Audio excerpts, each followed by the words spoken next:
Hello, it's about a quarter after 8 in the evening on June 14th, 2024.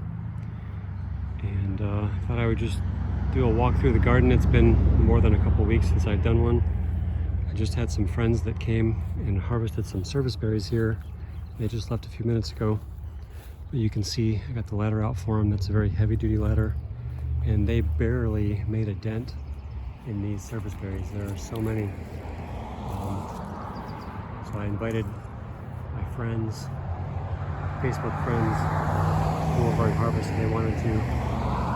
Don't have time to give them a tour today or this weekend, but plenty of berries here for the picking, including some good sized ones. These are Amelanchier laevis. And you can see maybe under here, the deer have been trampling. That's a ground cover thyme. And it's a nice flower right now. I see bees working on it if it were daytime.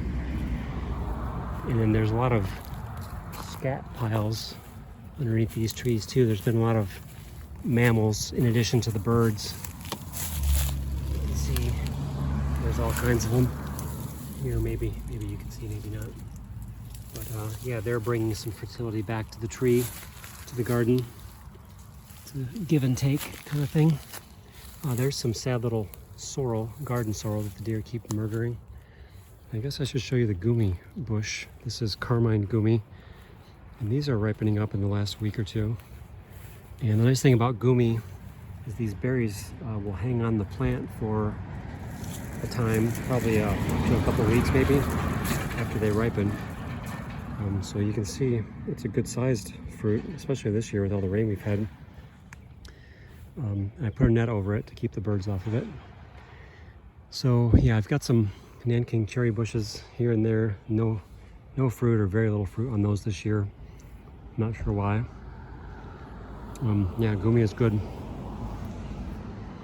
So no peaches this year. Mulberries are starting.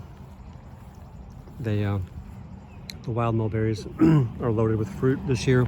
The ones I planted or grafted, not so much yet. Although the two mulberry grafts that succeeded last year were just done about a year ago, so I don't want them to have fruit anyway. You're seeing maybe some bee activity on motherwort here. Motherwort is starting to flower. Everything's at an accelerated pace this year. It seemed like we've been a couple weeks ahead of schedule all year. This is a bad form of Illinois everbearing mulberry that I grafted last year. It keeps toppling over. I think I pinched a lot of the fruits off of it. There's still a couple here and there. I'll probably let a couple of them ripen. But it's so bent over that it's growing a new central leader there. Another serviceberry back there that's full of fruit. Catalpas have some flowers right now. It's kind of peak catalpa flowering season. Cup plants have grown really well. It's been a wet spring, a lot of good moisture. Since my last video, we've not had much rain or moisture, so things are slowing down now, not growing quite like they were. Here's a cultivar of serviceberry, and there's a couple ripe ones. I just tried one a minute ago. I can't remember what this one is called. There's a tag somewhere. This is a multi-stemmed one. I think this one only gets to be about 6 feet tall. Maybe Regent or something. Pardon the sunshine here. The false indigos have pretty much finished their flowering, except in certain areas. Kind of flowered in between the last two videos. So the last video they were just starting. This video they're just finishing. But those have been perfuming the garden for a couple weeks now in a very nice way. Hedgerow is kind of regrowing. That was replanted a few years ago after the power line nightmare. The wild roses are getting ready to flower. You can see here they're set to pop here in a few days. The bramble fruit is just starting to happen. The wild blackcaps, those are just, the first couple are getting ripe in the last day or two. And here we have a different Goumi. This is either sweet scarlet or what's the other one? That one's got a butt cheek shape, kind of like that amber autumn olive has. Red gem or sweet scarlet, one of the two. Never has grown super well. Fruit is not nearly as large as that carmine I just showed you. So there's that. I've got some wild senna that's growing up in the middle of my paths that I redid. It's still peak lance leaf coreopsis season, so you'll see some of that here. Now, lighting may not be ideal at this moment because we're getting into the sunset, but you can still see some things. We've got yarrow flowering pretty heavily throughout the place. In the lance leaf coreopsis, so these are the seed pods. Once these dry down, they will open up, and there'll be a bunch of little granular seeds in there, kind of like a little pepper, like black pepper or something. You can kind of see maybe a little bit. There's little black seeds. So yeah, once these dry, they'll kind of shatter, and that's why I have so many everywhere. There's some pears on this pear tree this year. It's starting to color up a little bit. I've done some pruning in the last week or so because we've had some heavy winds, and wet weather and heavy wind, not a good combination for things that have put on some lusty growth. That pear hasn't grown too well. This is an Asian pear grafted onto celery. The deer kept eating the top of it off, so again, I've been putting these new cages around everything. There's a carmine Goumi grafted onto autumn olive there. So these cages are going to help protect, keep some of the lower leaves on things. Downy sunflower is filling out pretty nicely here. What do we got here? This chestnut tree with the funky growth habit has got some male catkins forming. I did spray some poison ivy the other day for the first time with this 30% vinegar stuff from the hardware store, and it worked well in a few areas and didn't seem to have any effect in some other areas, so I'm not sure what accounts for that, but I'm going to keep trying. It seemed like it showed a little bit of promise. Got a big giant floof ball on salsify there. And here's another Goumi. This is also a carmine Goumi that I planted at the same time as the other one. This one's kind of in a shadier spot, not getting as much love and care. But there's a fruit, I'll take that. Just about ready to fall off, actually. Little thicket here. The daylilies are about to flower. Hazelnut. Oh, this peach tree finally died. Wind finally knocked off the last branch that was still alive. You can see it down there. So RIP 2010 to 2024. This linden tree, this one has never flowered. I don't know why. The other one used to, but this one didn't. But look at here. There's the beginnings of a flower formation, so that's promising. Nursery area, have not been doing much over here. Did some mowing, you can see, maybe. I was supposed to have had a tour last weekend and nobody showed. Things kind of fell through and it was just sort of a botched deal. So I did some prep work and some mowing for really no reason, but it's okay. You gotta mow sometimes. So I've not really given any plants away, I don't think, since my last video, or very few. Brambles are just starting to size up. These grow beds don't have a whole lot in them. A lot of weeds, not much. This is the one that has some things. I've got some hazelnuts, grapes, red currants, elderberries, black currants. Goumi seeds did not seem to sprout. I'll walk through here. I think my last video maybe I showed persimmons were starting to flower. I do have some persimmons flowering. Elderberries are kind of in peak flower right now. A lot of my elderberry cultivars are going pretty strong. Smell great. So this is elderberry, and it's also got the native clematis trailing over it, and it's got a grape climbing on it and a willow, so it's becoming a little bit of a scene here. What else? Yeah, I had to cage this elderberry because the deer were just chomping. This is a European elderberry, and they don't send up as many shoots as the American ones do. Chinese tune tree, looking pretty good. We've eaten some leaves off of that earlier in the season. Little red currants, these are coloring up. They probably give those another week or so, they'll be better. I do have some white currants that are flowering. This is Russ's little red currant. Now that I put the cage on it, the deer are finally off of it a bit. And I've got birds and deer and all kinds of things making noise around here. I chased a deer out just right here earlier in the middle of the day. Don't know what his deal was, or her. Didn't ask for the pronouns. Is a fawn type deer. I'll show you this wild white indigo baptisia while we're here, because it's kind of nearing the end of its glory. But deer are even eating the milkweed. And here's a nice mullein plant. This is the native river oats, or whatever they call that stuff. Well, here's last year's graft of Goumi onto autumn olive. And there's the graft union. Maybe you can see. A little funky. Hopefully it'll hold up. I've been trying to prune off any new growth from the root, but it's making some good growth. I'll probably have to cage that soon. Speaking of deer, there was a dead deer fawn just in the right of way here about a week ago, and so that poor thing didn't take long for the local wildlife to come and turn that into soil or whatever. Here we got one black cap. It's not 100% ripe, but I'll eat it anyway. Good. So yeah, I moved that off and covered it up with wood chips. Poor thing.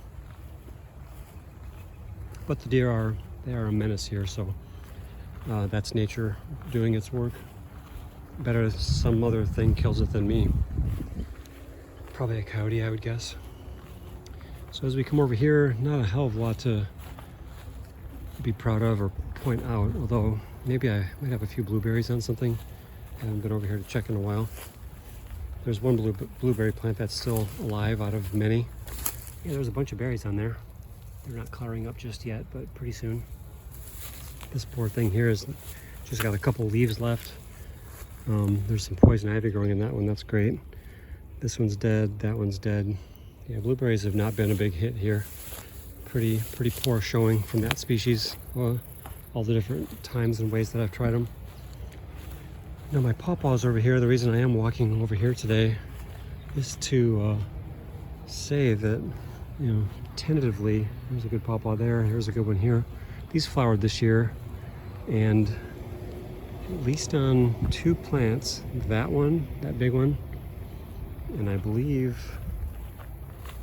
maybe that one, which is sort of a medium big one, there were some little fruitlets that were forming. And so I'm not confident that I'm going to get fruit, but there's a chance anyway. So pawpaws will fake you out for a few years. They'll give you flowers and they won't set any fruit, or they'll set fruit and then the fruit will fall off. And since it's going to get dry and hot soon, it would not surprise me at all if the fruit falls off. So that's why I'm not going to count my chickens before they hatch. But anyway, it's exciting that they actually got pollination and set some fruit. May hear some extra traffic noise because there's a detour. Our whole town is torn up right now. The whole main state highway is torn up, and the detour comes past the garden here. So all this dead junk here, there's a couple of poor little sad elderberry plants in here that the deer will just not leave alone. So there's one there that looks better. There's one here. See, I'm trying to keep it out of their mouths. I'm piling shit up all around it, and it's sort of working, but sort of not. Oh, here's some nice echinacea. Looks like the deer ate the top off of that. That's really nice. Yeah, the deer population seems to be growing, if anything. It doesn't seem like it's going down in any way. Oh, this serviceberry here has bad cedar apple rust on everything. So this is the same species as the other one, but it's got, maybe because it's in proximity to cedar trees. Come on, focus. It's got these funky ass little sputkins all over, sputniks all over, and the leaves are kind of rough. I don't know, I may have shown in my last video there were some that had really bad leaves. So here's a wild serviceberry over here that's got, well, the leaves don't look too bad, but the fruit is pretty slim pickings. And that's one I didn't plant, that just showed up here. So that's either a seedling of mine or it's a seedling of one in the neighborhood. So this little lush area here is looking pretty good. I did some grafting in the last week. I think last weekend maybe I did some pears. And I did chop the tops off some of these really tall things that had grown, 6 feet or something from last year. It was just too much weight and too much danger of snapping the graft off or having some kind of injury. So you'll see in a few places. Here's a pear graft I did. Korean giant. Thank you, Rochelle. for the sign wood there and there, so maybe one of those will take. That'll be cool. There's a false indigo still flowering. But yeah, up here, if I can get to it, through this thicket. This pear was grafted 2 years ago, and man, it grew so tall. You can see this is where I headed it off last year, and then it grew all this, 6 more feet of stuff.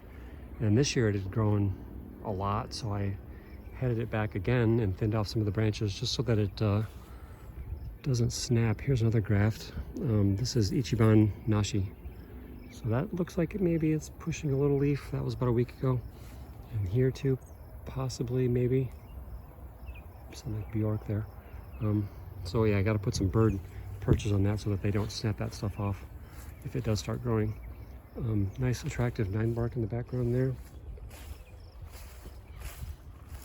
And gonna have to do a little abbreviated jog here today because it's getting dark. Here's a couple of Goumi grafts. Catherine's Find number 2. That's a bark inlay graft. That's probably a whip and tongue graft there. Pretty good growth on those. Got to put a cage on it, keep the deer off. This one over here across the way does not really have any. Well, it's got some little something, but not anything conclusive. So as we pan over here, you'll see I did mow in some areas. There's a bunch of yarrow and probably the weedy chrysanthemums over this way. And I did a bunch of pruning where I laid down. I took the old loppers and I laid down a bunch of stuff around a few plants. Here's St. John's wort, about to have yellow flowers. That'll be pretty. Yeah, false indigo just wrapping up. And you can see, well, this isn't the best illustration, but the warm season, so we're going from the cool season grass season to the warm season grass season. So probably this Timothy hay here is probably cool season. It's heading out with seeds. And then this shit here, stuff, I mean, it's not a bad plant, but it's just, I have a lot of it. It's annoying. That's a little blue stem. It's just started growing in the last few weeks. So it really, doesn't show anything for the whole spring and early summer. And then it grows all of a sudden. So some of the more annoying grasses like, the brome, smooth brome or whatever it's called, it's kind of like quack grass. Here's some mulch I put down, black locust and things around this winkle chestnut tree that has some major leaf problems. And here, more mulch. But anyway, the warm season grasses are coming on. The cool season grasses are seeding and spreading their seeds around. So we're kind of in chestnut thicket over here. Got some chestnuts, and we've got black locust also in the overstory. This taller stuff is black locust. We've got a few other incidental trees. There's a few cherry trees. Whoa, what do we got going on in the mulberry tree over here? Raccoon or something? Something. Let's see if we can see. I've seen a few turtles, which has been cool. Love to see those. That always really makes my whole week when I see one of those little guys or gals. Huh, there's some crackling going on over here. I was hoping to catch something on camera. But it is mulberry season, so it's probably something eating mulberries in the canopy here. So yeah, the grasses are getting tall. A lot of this stuff is that brome type grass. This wildflower garden, not much happening here yet. There seems to be no more lanceolate coreopsis in here. You can see the prairie dock is coming on.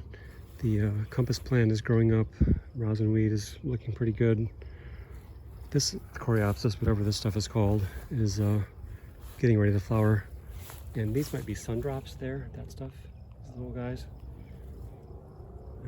I got hairy vetch, purple, a lot of yarrow over there.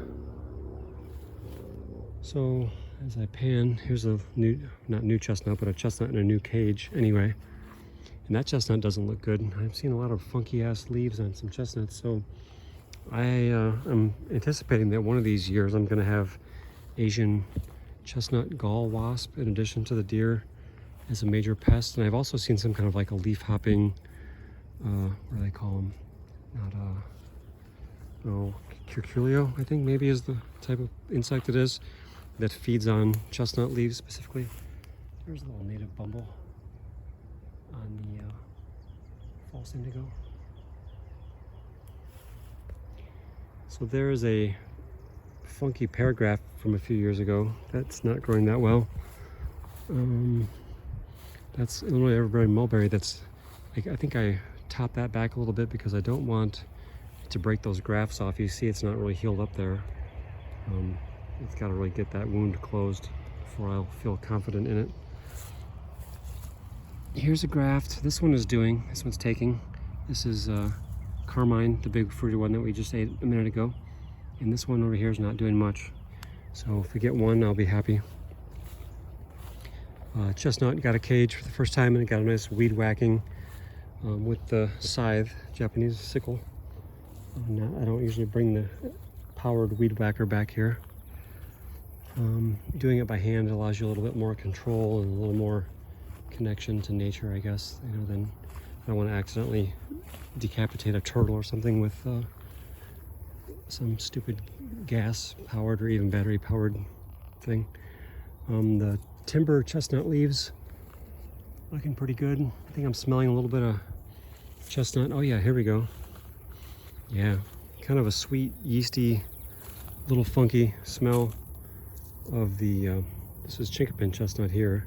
So you can see these catkins are starting to open, and then if we get in real close, see these little things there, those are the female flowers. Kind of looks like a similar to the way a hazelnut flower parts look. They've got a male catkin and a little female flower. So yeah, some trees look good, some trees look pretty rough. This one's got some rough looking leaves going on. I don't know what's happening. There's a lightning bug. I don't mind that guy. So I'm hoping these gall wasps don't show up, but I'm sure they are going to one of these years because they are in the general area. Here's a chestnut that got a nice trim job and a cage and some mulch. I grafted persimmons maybe 2 weeks ago or maybe more than that. So I think some of them are starting to show a little bit of growth. There's a persimmon I grafted this year. You can see a couple buds starting to maybe pop. That'd be awesome if it does. If it does, this is H63A, which is really, you know, tells you a lot. But that was the name that it was, you know, probably the row that it was growing in or something from the breeder. I'm not sure if that's a Jerry Lehman maybe, or a, what was the guy in St. Elmo or Illinois? Damn, master persimmon breeder. Claypool. Not Les Claypool, James Claypool, I think. Well, here's another persimmon graft. This one I'm not seeing much happening on that one yet, but we'll remain hopeful. We've got some pecans that have been caged recently and some chestnuts that have been caged. I'll show you another chestnut here. Here's a persimmon graft from last year that's healed pretty nicely. There's a, looks like a bark inlay graft. It's just about healed. And that one, the tag is gone illegible, so I can't tell you what it is, but if I look at my notes, I should be able to figure it out. Yeah, look at the flowering on this chinkapin. And look at the leaf problems on this oak. Wow. That's interesting. See if we can focus here. Come on. Little scale type things. It's pretty bad in some areas. But oak trees are a favorite of everything. Okay, so yeah, nice flowering on the chinkapin. The leaves on this one don't look too bad. The leaves on this one look a little bit more iffy. That chestnut, they don't look too bad. Here, this little chestnut got a cage, finally. See if it can grow a little better. This is a pair that I grafted last week. And I don't know what kind of a graft. This is Shinko. Don't know much about that variety, but we'll see. See if anything comes of that. That's just a calorie that the birds planted for me. I don't necessarily need a pear tree in that spot, but I like to kind of work with nature as I'm able to. And yeah, just kind of roll with it.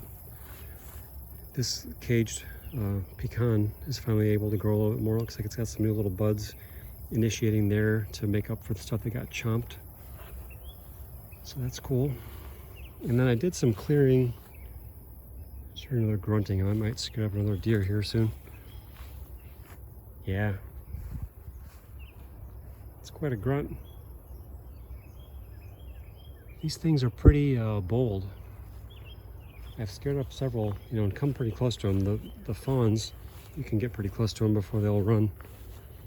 So under here, I had a real heavy understory of this deer tongue grass, it's called. I don't remember the botanical name. It's 12 axe handles long, as Joe German would say. But I can show it to you in another spot maybe. But I chopped a bunch of it down and just spread it as mulch because it looks like a tinderbox fire hazard to me. This is the stuff here. Looked kind of like a bamboo, or at first I thought it might be that Japanese stilt grass, which is an invasive, but I guess this is a native grass. It just grows in kind of a aggressive way. You can see in the understory here of this sumac. This is winged sumac. It's kind of totally filled out the understory to the exclusion of most other things. And I'm glad that we are here to see these beautiful dogbane beetles. Let's see if we can get a focus on these things. These things are so cool. They're just the most gorgeous little insects I've seen around here. Let's see if we can get this other one. Hey there, bud. They're really iridescent. Uh-oh, does that have something else on top of it? Oh, that's just its coloration. Damn, look at that thing. It's so cool. They seem to feed just on dogbane. They don't seem to bother anything else. But even if they did, they're so pretty that I'd almost allow it. This apple I did some major thinning on. I got this old step ladder out. Oh, I can show you my orchard ladder I just got at a estate sale type thing, farm sale. It's only about 8 feet tall, but it's a tripod, 3-legged deal, and I can get up between the branches somewhat. And I thinned out about a third, maybe, or at least a third of this canopy of this tree, because again, the graft, it's probably 6, 7, 8 year old graft, but it just was a lot of foliage to be supporting, so I wanted to give it a little bit of a break in case we got a heavy windstorm with moisture. Holy shit, that scared me. Look at this fucking deer. There's 2 of them.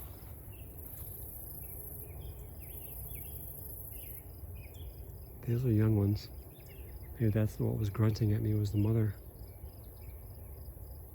Yeah, they're pretty bold. I'm gonna walk toward them slowly, see what they do. I'm sure they feel like this is their place more than mine, because they probably spend more time here than I do. Hopefully the mother's not gonna come out of it. Jesus Christ, that sound is scary. Come out of left field and clock me.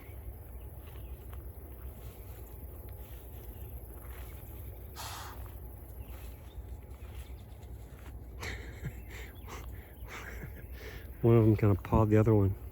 Get out of the way, you asshole. But yeah, they're pretty bold. I think they could make pretty short work of these cages I put up too. Don't tell them I said that. But if they, charged into one, they would knock it right over for sure. If they were determined, they could just tip it over. It's got, 3 bamboo stakes holding into the ground, and then a little bit more than that too. But still, they're pretty large and strong animals. Wouldn't take them much. Yeah. Cool.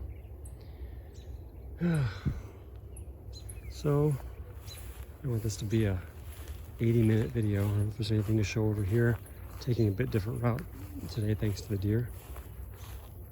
There's another salsify seed puff. These catalpas I think they did have some flowers. There's a few. Just trying to see if there's a deer down this path too. Maybe not. There's another new cage there. Yeah, I was going to show you this other pair. I cut a bunch of the top off of it to lighten its burden a little bit. Here's a really bad. You can check out the cedar apple rust on this poor serviceberry here. What a disaster. And then we'll see if it can kind of outgrow this. I did plant a different species. One year I planted a bunch of, gosh, I don't remember if it's arborea, which species it was. There's about a dozen of them total. But whatever that one is, it seems to be pretty susceptible to rust. So yeah, this pear, you can see I got up on the ladder and removed several feet off the top of that too, just because that damn graft has not healed over all the way yet. And I always talk about it, and still hasn't done it, so I'm gonna let it do that before I want it to support the weight of a fruit load and, you know, all that tall growth. So the sunset is kind of pretty here. Not sure how it'll show up on camera with the contrast of light and dark. It doesn't do too much of an HDR thing, hopefully.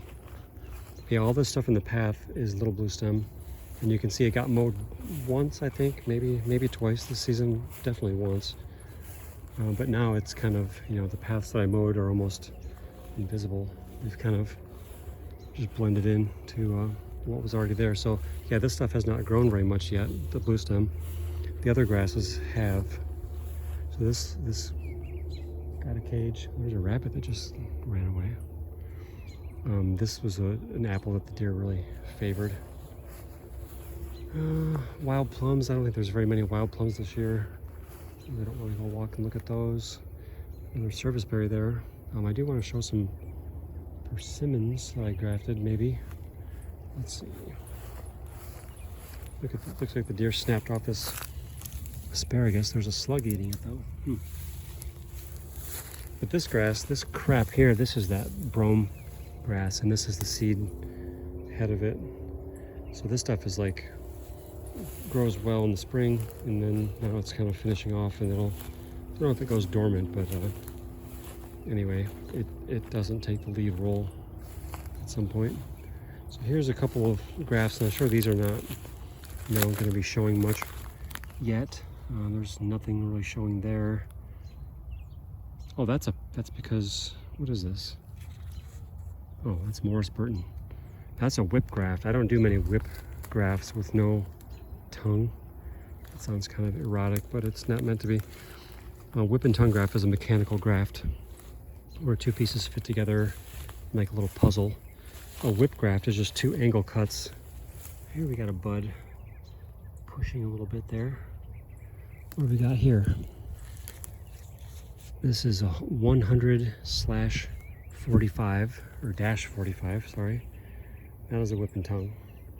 So whip and tongue, I don't think we can really see it here through the plastic, but anyway, that is a that's the style of graft that I use probably most often is whip and tongue, because it gives you a nice secure thing. And speaking of being an idiot, I didn't put anything here to protect this.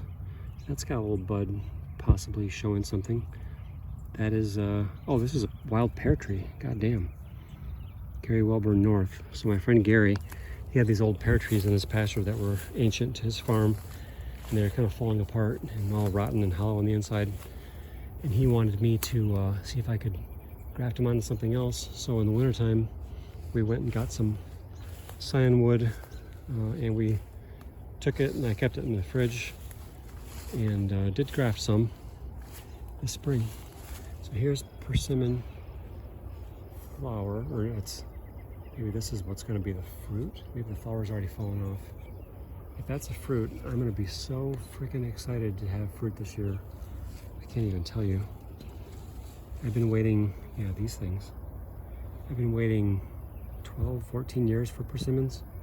It's the best fruit that you can grow in this climate, in my opinion.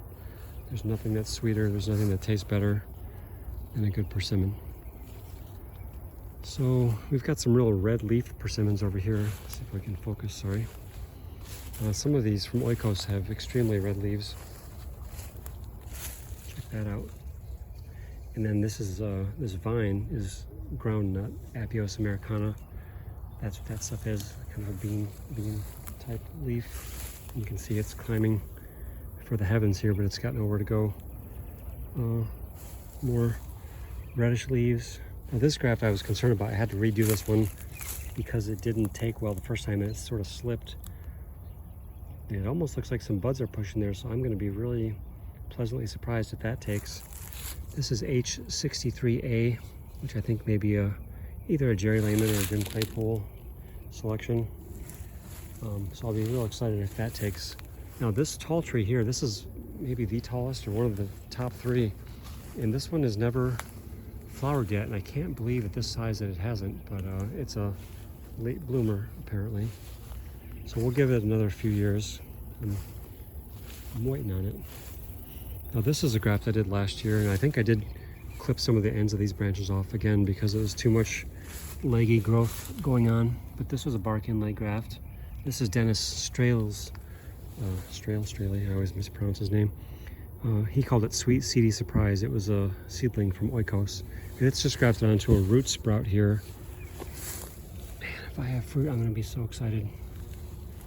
This one, no flowers. I don't want it to flower. You know, you don't want a first-year graft to be setting fruit. That's just too much to ask. And you can't see, but I put a bunch of logs and stuff on the floor here of the ground. More red leaves from Oikos. And these logs will rot down in time and become part of the soil. And that's really a good benefit to these like shitty grassland ecologies, you know, getting it to be more of a forest than a grassland soil. Oh, more rabbits. Jackrabbit Slim over there running for the hills. Here's a bark inlay graft. This is Wapello. Oh, Wapello. That must be a red fern farm selection because that's the town where they're located, maybe. Some chrysanthemums there. See all these logs? You won't see them in a few years, but they'll be doing their job underground. I mean, I brought in a few tons of logs here. They're getting hidden amongst the dewberries and stuff. Now this was a graft last year, I think. That's got some reddish leaves too. I have to look at my records and tell you what that is. Now that looks like a whip and tongue graft. Maybe you can see there, yep. That's cool. I got some growth happening on that. There goes the evening train. We're gonna wrap it up here in a few minutes. Sorry for the long video. I just love persimmons. Here's a graft this year. This is Morris Burton again. This is a bark inlay graft. It doesn't look too like it's doing anything yet, but we'll keep our fingers crossed. So I did, I don't know, 10 or 12 persimmon grafts this year. I thought I had more signwood than I did. I don't actually have that much. But that's okay, it leaves me more to graft next year. Some of these things that are on the larger side, I'd like to wait and see what they do, you know, see if they have fruit of their own that's decent. That one maybe has a couple buds swelling a little bit. That is Yates. Nothing real big yet. But this is a nice graft here from last year. One more reddish leafed person there with nice velvety. Ooh, those are nice soft velvety leaves. This is a champion of a graft here. It's almost healed over. Look at that thing. And I can't remember, damn it, what the name of this one is. But yeah, I've got to check the growth on this thing because I don't want that snapping off. That's a danger. So I might come with my pruners and just kind of, you know, clip some of the, like every other branch off and clip some of them down to like half their length just to lighten the load a bit. And that may be most of the grafts I did this year on persimmons. There's a couple catalpas flowering over there. But yeah, the dewberries are getting, excuse me, pretty tall. Now, things like this hazelnut, the deer didn't used to bother those too much, but now I think that there's a heavier deer population and they're eating more stuff that they didn't used to eat. So things that used to be no problem for me to grow are suddenly a pain in the ass to grow. Look at that. That could be a fruit. Holy shit. This is a nice older, larger tree. It's getting a little bit of the alligator bark. If I can get in here. See, there's those stupid caterpillars in here hiding behind these tree guards. But yeah, persimmons get a distinctive alligator style bark as they get older. It's very attractive. Then I got a serviceberry here. See if the birds left me any fruit on this. Probably not.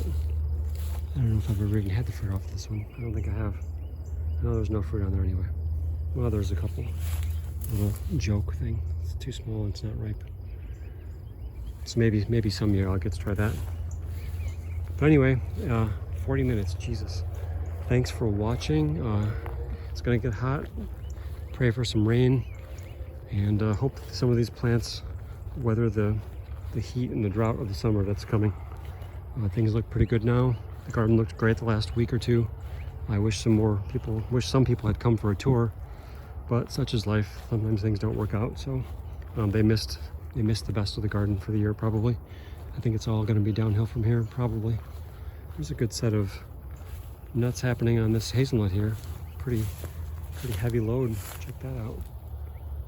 Damn, that's a good one. So anyway, yeah, enjoy. Thanks for watching. Appreciate the views and comments. Got a few regulars who seem to watch these things, so hopefully it helps them get to sleep at night. All right, I will talk to you again in a couple weeks or so. Thanks. Bye.